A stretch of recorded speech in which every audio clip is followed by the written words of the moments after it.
It was a dark and stormy night in a town that has no idea how to keep its secrets. And on the third floor of the James P. Sullivan building, one man struggles to reread old newspapers. Martin Eliot, Private Eye.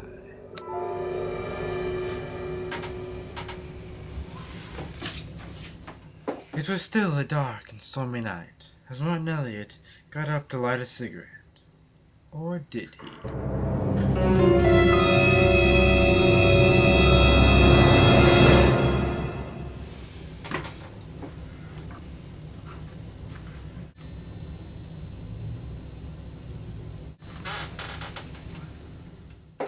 It was a quiet day at the Martin Eliot and Associated Detective Agency.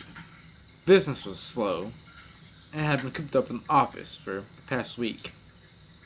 And I was starting to reread old newspapers, just to find something to do. I was even considering closing up the office for a few days, when the phone rang.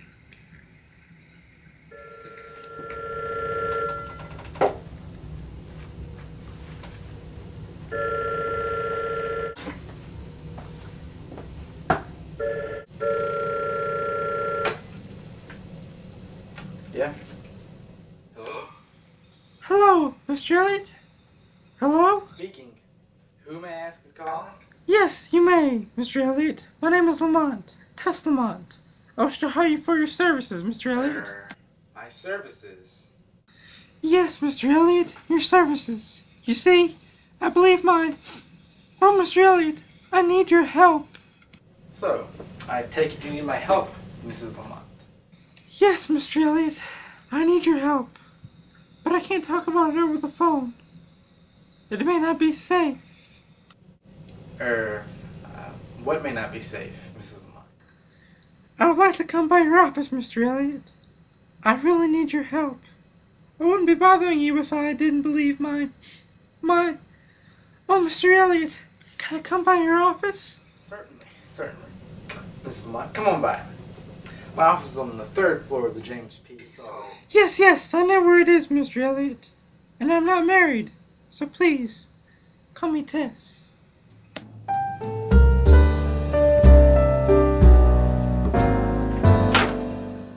I sat around waiting for Tess to arrive, wondering if she would finally break my boredom by bringing me a new case.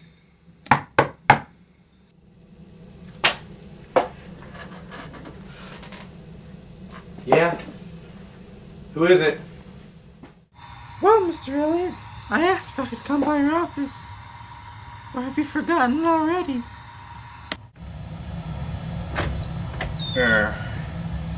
No, I just didn't expect you to be here so soon.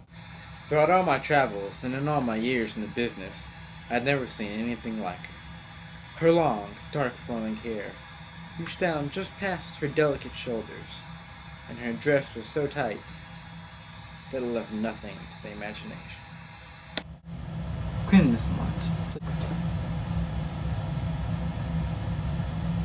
Here, have a seat. Please, Mr. Eliot, call me Tess. Yes. Have a seat, Tess. Thank you, Martin. Can I call you Martin, Mr. Eliot? Well, I came to see you today because I believe my father was murdered. Lamont. I know I've heard that name somewhere. Lamont, of course. The architect. Your father's Orson Lamont. The architect who built half of the buildings in the city, not to mention all the houses he's constructed.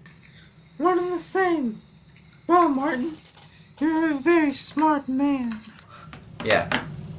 So is Abraham Lincoln. Look what happened to him. Smart can get you killed. I guess it can, Mr. Eliot. Isn't that a rather dreary outlook? For a perfect detective, I mean. I find that outlooks like that one have kept me alive. Well, yes. The reason I have come to see you, Mr. Eliot, is because, like I've said, I bet my father has been murdered. He went on a trip to the country to look at a new lot for construction. And on the way back, he lost control and drove his car off the road and crashed. But his body was never found. Yes, What about that in yesterday's paper? I don't think this was an accident. I believe that my father was murdered for something he knew. I believe that he was a victim of some giant conspiracy. I found this hidden in his desk in his home office. Mr. Elliot, Martin, I want you to find out who killed my father.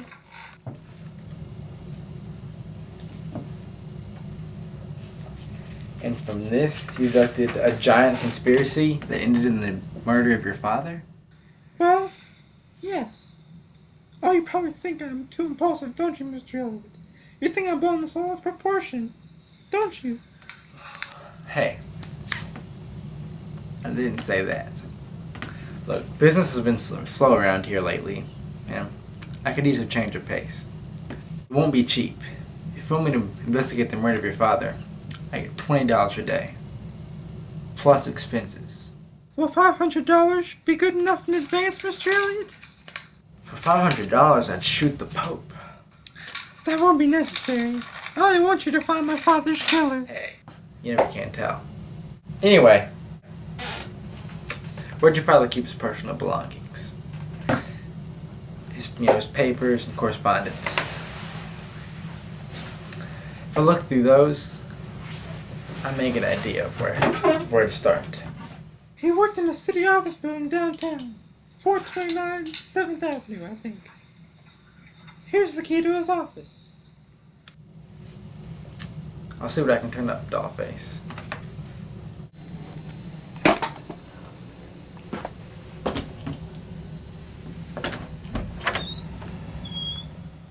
Thank you, Mr. Elliot.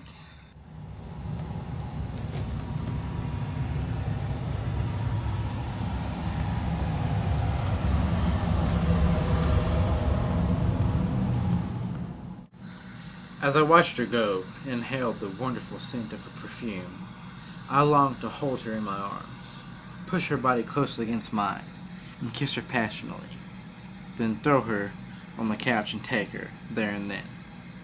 But I remembered Marlowe's immortal words, never wear white after Labor Day. That wasn't it. It was always, no, never get involved with a client.